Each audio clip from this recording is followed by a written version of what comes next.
Ողջույն։ 2018 թվականից ի վեր բոլոր նրանց, ովքեր քննադատական խոսք են հնչեցնում Նիկոլ Փաշինյանի այս իշխանության հասցեին, փաշինյանականները, նրանց աջակցող ֆեյքերը միշտ այս մեկնաբանությունն են գրում. նախկինների ժամանակ ռիսկ կանեիք, գրեիք, խոսեիք, ձեզ սենց կանեին, նենց կանեին, կբռնեին, կսպանեին եւ այլն։ Սա ասում էին անգամ այն ժամանակ, երբ քննադատական խոսքի պատճառով բանտում մահացավ Արմեն Գրիգորյանը։ Սա ասում էին նաև այն ժամանակ, երբ քննադատական հայացքների պատճառով Երևան ԹԴ-ի խմբագրություն ներխուժեցին ԱԱԾ-ականները, քննչականը, ոստիկանությունը համատեղ եւ առգրավվեցին մեր համակարգիչները։ Հիմա չեն գրում էլ 1000-ից 1, որովհետեւ հիմա խոսելու, գրառումներ անելու համար այնպիսի այլանդակությունների է դիմում իշխանությունը, որ նախկինում երբեք չի եղել։ 2018-ից առաջ չեմ հիշում հեռուստատեսային ելույթների գրառումների համար տասնյակ մարդկանց կալանավորեին, քրեական գործեր հարուցեին։ Այո, գործողությունների համար եղել են, ելույթների համար բացառիկ դեպքերում։ Իսկ այսօր քրեական գործերը բազմաթիվ են՝ Միքայել Սրբազան, Բագրատ Սրբազան, Արթուր Սարգսյան, Ռուբեն Հակոբյան, Սամվել Կարապետյան, Արսեն Ղուկասյան, Արա Ռոստոմյան, Գարիկ Գալեյան, Լիդա Մանթաշյան, Իգոր Սարգսյան, Տիգրան Գալստյան, Դավիթ Գալստյան, Միհրան Մաղսուդյան, լիքը այլ դեմքեր։ Երեք բերման ենթարկվեց, ձերբակալվեց եւ կալանավորվեց փաստաբան Ալեքսանդր Կոչուբաևը շատ բիրտ մեթոդներով։ Կոչուբաևը հերիք չէ ընդդիմադիր է, հələ մի հատ էլ մի շարք ընդդիմադիրների շահերն է պաշտպանում դատարաններում, ընդդիմության ակցիաներին է մասնակցում, ընդդիմադիր գրառումներ էլ անում է։ Ալեքսանդր Կոչուբաևը ինչի համար է կալանավորվել։ Հոգևորականներին կալանավորելուց հետո քննադատական գրառում անելու։ Մեղադրում են, թե քննիչներին վիրավորել է։ 50 քննիչ ներգրաված է Սամվել Կարապետյանի կալանքի գործին, 50-ից ավելի քննիչ ներգրաված է Արագածոտնի թեմի դեպքերով գործին։ Հայաստանի 600 քննիչներից 100-ը ներգրաված է ընդամենը 2 գործում։ Կարող եք հարց տալ. մեր ձևով կմասնակցենք եկեղեցու պաշտպանությանը խոսքերի մեղադրանք ստանալու համար, ինչու են 50 քննիչ գործի դրել։ Ոնց մտածում ենք պատճառն այն է, որ իշխանությունը որոշել է փնջով ներգրավել նրանց։ Մի քննիչ, երկու քննիչ, եթե մասնակցի այդ գործին, դժվար է լինելու այդ երկուսին համոզել։ Իսկ երբ շատով են քննչական համակարգով են մասնակցում, կարծես անուններ չեն, կոնկրետ չէ, այդպես հեշտ է, մեկը չանի, մյուսը կանի, վերջում մեկ է, բոլորով են պատասխանատու։ Մտածում եմ, որ վաղը փոփոխություն եղավ, մի բան կասեն էլի։ Այս պարագայում ամբողջ քննչական համակարգը կհայտնվի մեղադրվողի դերում, պլստալը հեշտ կլինի, մտածում են։ Ալեքսանդր Կոչուբաևի խոսքը իմ գնահատականով իրականում մտահոգության, ցավի խոսք էր, ուղղված հենց այդ քննիչներին, իր նախկին գոլեգաներին, սթափության կոչեր, ոչ թե վիրավորանք կամ սպառնանքի։ Ալեքսանդր Կոչուբաևը բարձրաձայնել է այն, ինչ իմ կարծիքով ասում ու մտածում է ՀՀ բնակչության գրեթե ամբողջությունը։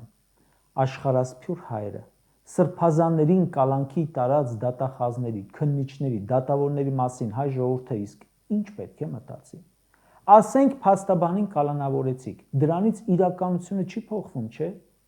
Ինձ հետաքրքիր է, այդ մարդիկ իրականում ո՞նց են մտածում։ Մտածում եք, թե մենակ Կոչուբաևն է ձեզ քննադատում, նրան բռնեցիք, մյուսները ձեզ օրհնում են, ձեր համար աղոթում են գիշերները քնելիս։ Տենց չի, չէ՞։ Գուցե հանրությունը ավելի զուսպ արտահայտվի հրապարակայնորեն, բայց ոչ հրապարակային տեսեք ինչեր են խոսում։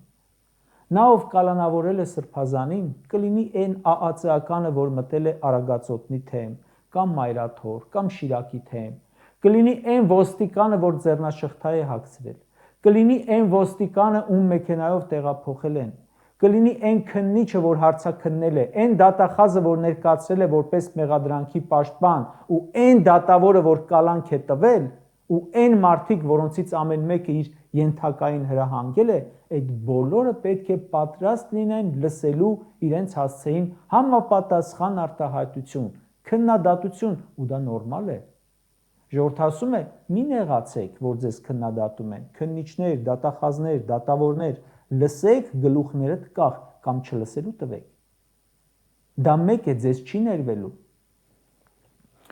Բագրատ Սրբազանի գործով դատական նիստին փաստաբանների շարքում տեսա հայտնի դատախազ Պետրոս Պետրոսյանին։ Պետրոս Պետրոսյանը այն դատախազն էր, որը Ռոբերտ Քոչարյանի նկատմամբ հակասահմանադրական մեղադրանքը պաշտպանում էր կրծքով, պաշտոնյական առաջխաղացում էր ունենում, մասնակցում էր դատական նիստերին, որոնք նշանակվում էին Արցախի համար խորհրդանշական տոնորերի։ Նա ծառայեց, հետո նետվեց համակարգից դուրս։ Իսկ հիմա փորձում է ըստիս մեղքերը քավել աշխատելով ընդդիմադիրների, հականիկոլականների փաստաբան։ Ինչ եք կարծում։ 1000 ընդդիմադիրի էլ պաշտպանի, մոռացվելու է, թե որքան մեղավոր է այս իրավիճակի համար։ Նա կրծքով պաշտպանում էր հակասահմանադրական գործը, ինչ է թե քրեական գործերով ծանրաբեռնեն երկրորդ նախագահին, խափանման միջոցի տակ պահեն Հայաստանի ու Արցախի համար բախտորոշ ժամանակներում։ Դատախազներին, քննիչներին առաջարկում եմ լավ հիշել դատախազ, իսկ այժմ փաստաբան Պետրոսյանի օրինակը։ Կոչուբաևի գրառումը այս մասին է։ Վերջին մեկ շաբաթում տեսանք հոգևորականների եւ սրբազանների կալանք, տեսանք ազատամարտիկ Աշոտ Երկաթի ազատազրկում, փաստաբանների կալանք, բարերար Սամվել Կարապետյանի կալանքի երկարաձգում։ Փաշինյանի նպատակը ինձ համար պարզ է։ Կարծում եմ վախ գցելն է մարդկանց մեջ։ Ստացվում է նրա մոտ։ Քաղաքական գործիչների կալանքից, քրեական գործերից հետո որևէ քաղաքական գործիչ վախեցել է խոսել։ Ոչ, քննադատությունը ամեն դեպքում չի պակասել, որովհետև չի էլ կարող պակասել։ Փաստաբան Կոչուբաևի կալանքից հետո փաստաբանները վախենում են խոսել։ Ոչ։ Լրատվականների նկատմամբ ճնշումներից հետո մենք վախենում ենք խոսել, գրել։ Ոչ։ Եթե ասեմ չի կարողանում դրանով ընդհանրապես վախ սերմանել, սուտ կլինի։ Օրինակ, երբ փողոցներում հարցումներ են կանում, կան մարդիկ, շարքային քաղաքացիներ, որ կաշկանդվում են խոսել, տեսախցիկների առաջ վախենում են, գործարարներ կան, որ վախենում են, պետհիմնարկներում աշխատողները վախենում են, բայց հարցը այն է, որ այդ վախեցողները վախից չեն դառնում, չէ՞ նիկոլական։ Վախով ոչ նիկոլական կդառնան, եթե անգամ դառնան ՔՊԱ-կան, ոչ էլ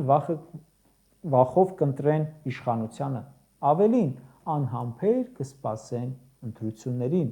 Այն որ արգելում են իշխանականները մասնակցել քաղբանտարկյալների մասին հանրահավաքին,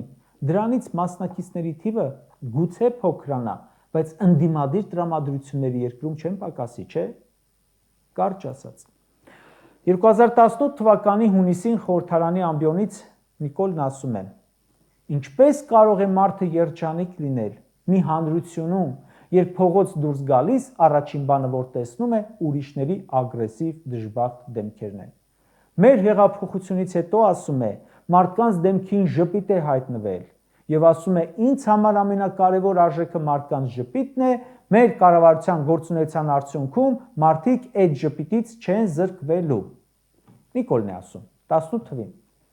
Ձեր կառավարման ժամանակ տեսեք մարդիկ ինչերից են զրկվել, ոչ միայն ժպիտից, այլև հայրենիքից, այլև տնից, կյանքից, հարազատներից, ազատությունից, ամեն ինչից։ Նայեք մարդկանց դեմքերին հիմա ամենուր, տեսեք այսքան տխրություն, նաև այսքան ատելություն, նաև անհուսալի հայացք, տեսել եք։